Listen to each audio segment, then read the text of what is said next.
Жалал Абад областык мамлекеттик телерадио компаниясынын башкы жетекчиси тарабынан моралдык укугумдун басылууланып келишинин себебинен ушундай маалыматты ачык берип коюу чечимин чыгардым.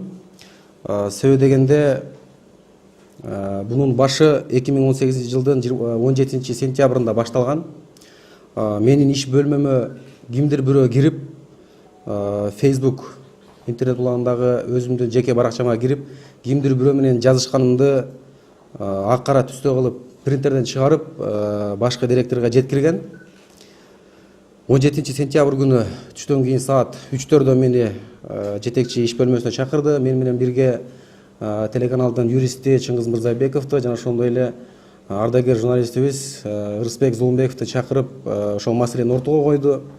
Ал жерде мени бир тараптуу башында алгач каралуу болду. Өзүбүздөн ушундай ички саясатты, ички мамилени, ички ушул жашыруун сырларды саткан ушундай чыккынчы чыкты деген сөздөр болду. Ал жерде бирок мен сөз бере аламын, айта аламын ачык. Ал жерде эч кандай телеканалдын жашыруун сыры, эч кандай секретный тайна ачылган эмес. И ошол эле учурда мен анчалык деңгээлде өзүмдүн жеке баракчамдан жаздырган эмесмин. Кимдир бирөө менин Facebook баракчама кирип, ээн эркин өзү каалагандай мени жаман көрсөтүү жагдайын алып келген. Андан улам мага ишеним болуп жетекчи тарабынан ошол учурда мага моралдык жана юридикалык кысым менен 45 минутта башкы директор иш бөлмөсүнөн чыгарбастан туруп, юрист жана ошондой эле ардагер журналистти ортого коюп, ушул мажбур менен арыз жаздырган. Ал арыз менин колумда турат.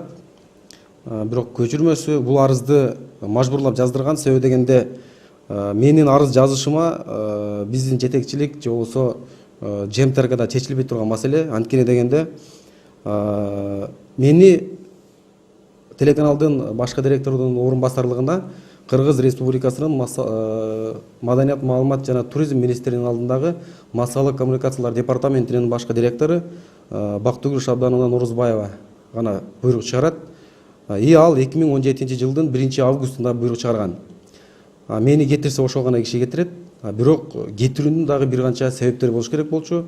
Эгер менде кетирилген катачылык боло турган болсо, эч кандай биринчи эскертүү болуш керек. Ага чейинки чаралар бар, өзүнүн жолдору бар. Ошон үчүн ошол жерде мени мажбурлап 45 минутта сыртка дагы чыгарган жок. Ошол жерде мен арызды жазып гана анан кийин иш бөлмөдөн чыгууга мажбур болдум. Ошол эле учурда мен материалдык дагы жактан бир топ кысымга дуушар болдум деп айтам. Себеби дегенде эмгек акы, башкы директордун орун басарынын эмгек акысы 6600 сом болсо, мен кошумча гонорарга иштөө менен айына 10 000 сом, 12 000 сом эмгек акы алчу болчумун.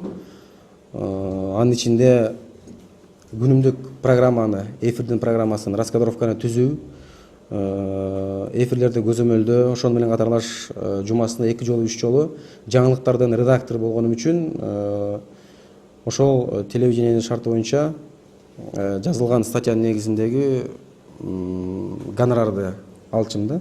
Ошо менен ошо 10 000 сом, 12 000 сомго чейин эмгек акы алчу болчум.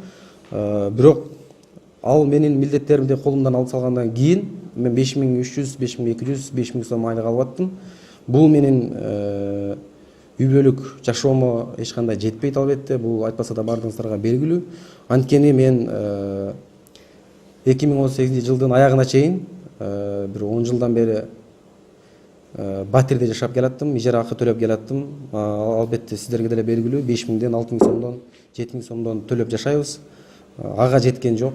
Мен мурда 10 000 сом, 12 000 сом алганымда 5000-ин квартплатка бере турган болсом, калган 4-5 000-ин бала чакама тамак аш, азык менен камсыздачумун.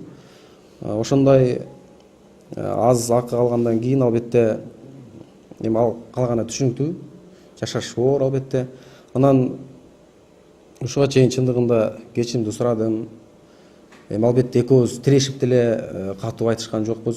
Ортобузда кыйкырык-бакырык менен болгон коштоолор болгон жок, анчалык араздашуу болгон жок. Бирок албетте моралдык кысым болуп келди. Акыркы жолу 10 январда ошентип кирдим, анда дагы болгон жок.